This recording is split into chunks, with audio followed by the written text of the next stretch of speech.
সাইফুল ইসলাম আলিফ ভাইকে যে গোসল ছাড়া দাফন করা হয়েছে এটা সত্য কিনা এবং এ ব্যাপারে শরিয়ার বক্তব্য কি? ভেরি ভেরি ইম্পর্টেন্ট একটা বিষয়। আমিও শুনেছি যে গোসল ছাড়া তাকে দাফন করা হয়েছে। কারা মেরেছে বলেন তো? চোর ডাকাত মেরেছে ওনাকে? চোর ডাকাত কিন্তু মারেন নাই। মারছে হচ্ছে অমুসলিমরা, মেরেছে হচ্ছে ইসলামের প্রতিপক্ষ যারা আছে, মেরেছে তারা যারা ইসলামকে পৃথিবী থেকে মিটিয়ে দিতে চায়, মুছিয়ে দিতে চায়। আক্রোশ, ক্ষোভ, সেখান থেকে কিন্তু আঘাত করে তাকে শহীদ করা হয়েছে। ওলামা ইকরামের ফতোয়া এরকমই যে কেউ যদি এইরকম কোন অমুসলিমের হাতে এইভাবে মারা যায়, আল্লাহ তাআলা তাকে শাহাদাতের মর্যাদা দেন এবং সেক্ষেত্রে গোসল ছাড়াই তাকে দাফন করতে হয়। এই জন্য সাইফুল ইসলাম ভাইকে গোসল ছাড়া দাফন করা হয়েছে। আল্লাহ সুবহানাহু ওয়া তাআলা পবিত্র কুরআনুল কারীমের মধ্যে কি বলছেন একটু খেয়াল করেন।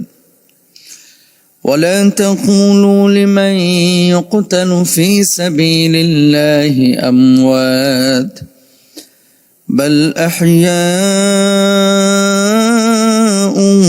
ولكن لا تشعرون। যারা আল্লাহর রাস্তায় লড়াই করে তাদেরকে তোমরা মৃত বলো না, যারা শহীদ হয়েছে তাদেরকে মৃত বলো না, বরঞ্চ তারা জীবিত, তোমরা তা বুঝো না। এখন সাইফুল ইসলাম নীরব ভাই, এই সাইফুল ইসলাম আলিফ ভাই, তিনি হিন্দুদের হাতে মারা গিয়েছেন এবং তাকে জবাই করে হত্যা করা হয়েছে। কি মর্মান্তিক, কতটা আক্রমণাত্মক, কতটা মানে আত্মঘাতী এবং কতটা হিংস্রভাবে তার উপরে হামলে পড়েছিল হাইওয়ানগুলা। আমাদের এই ভাই, আল্লাহ সুবহানাহু ওয়া তাআলা তাকে কবুল করেছেন, শাহাদাতের অমীয় সুধা তিনি পান করেছেন। গোসল ছাড়া দাফন, এটা আল্লাহর রাস্তায় যারা শহীদ হয় তাদেরকে করার বিধান আছে। মানে যেভাবে মারা গিয়েছে তাদেরকে সেভাবে দাফন করতে হবে। কিয়ামতের ময়দানে সেভাবেই তারা কিন্তু উঠবে, তারা সেভাবেই উঠবে কিয়ামতের ময়দানে। আনাস রাদিয়াল্লাহু তাআলা আনহু বর্ণনা করেন, রাসূল আকরাম সাল্লাল্লাহু আলাইহি ওয়াসাল্লাম বলেছেন, কোন ব্যক্তি জান্নাতে প্রবেশ করার পর আর দুনিয়ায় ফিরে যেতে চাইবে না। যদি সে দুনিয়ায় তামাম জিনিস পেয়ে যায় তবুও না। অবশ্য শহীদের কথা আলাদা। আল্লাহ রাব্বুল আলামিন তাকে অপশন দেবে, কি চাও তুমি? সে বলবে যে আল্লাহ তাআলা আপনি আমাকে আবার দুনিয়ায় পাঠিয়ে দেন। বুঝেন নাই কথা? একজন মানুষ দুনিয়া থেকে যখন ইন্তেকাল করে আখিরাতে যাবে, আখিরাতে যাওয়ার পরে এই মানুষটা যখন জান্নাতে প্রবেশ করবে, জান্নাতে প্রবেশ করার পরে মানুষজনকে আল্লাহ সুবহানাহু ওয়া তাআলা জিজ্ঞেস করবে, আর কি চাও তুমি? এই মানুষগুলো তখন বলবে যে আল্লাহ সমস্ত নাজ নিয়ামতগুলো আমি পেয়েছি, আমার কোনো কিছু চাওয়ার নাই। জান্নাত থেকে আর বের হতে চাইবে না।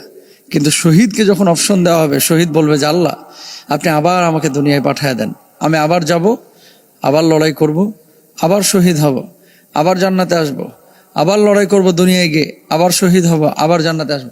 শাহাদাতের এত মজা, এত স্বাদ আল্লাহ সুবহানাহু ওয়া তাআলা শহীদদের জন্য রেখেছেন। শহীদদের বৈশিষ্ট্য কি? রাসূল আকরাম সাল্লাল্লাহু আলাইহি ওয়াসাল্লাম শহীদদের জন্য 6টা বৈশিষ্ট্যের কথা বলেছেন। 1 নাম্বার, প্রথম রক্ত বের হওয়ার সঙ্গে সঙ্গে তাকে ক্ষমা করে দেওয়া হয় এবং শহীদ ব্যক্তি জান্নাতে তার স্থান দেখে নেয়। কবর আযাব থেকে তাকে দূরে রাখা হয়। 3 নাম্বার, বড় ভীতি অর্থাৎ কিয়ামতের কঠিন অবস্থা থেকে নিরাপদ থাকবে এই ব্যক্তি। 4 নাম্বার, তাকে ঈমানের এক জোড়া অলংকার পরানো হবে। 5 নাম্বার, হুরদের সঙ্গে বিবাহ দেওয়া হবে। 6 নাম্বার, নিকট আত্মীয়দের থেকে 70 জন ব্যক্তিকে সুপারিশ করতে তাকে সুযোগ দেওয়া হবে। সুবহানাল্লাহ, কি মর্যাদা শহীদের! 42 বছর, 44 বছর, 50 বছর, 60 বছর হয়ে গেছে, অনেক মানুষের শাহাদাতের তামান্না জাগ্রত হয়নি। আমাদের প্রত্যেকের উচিত শাহাদাতের তামান্না অন্তরে লালন করা। আল্লাহ বুঝদান করুক।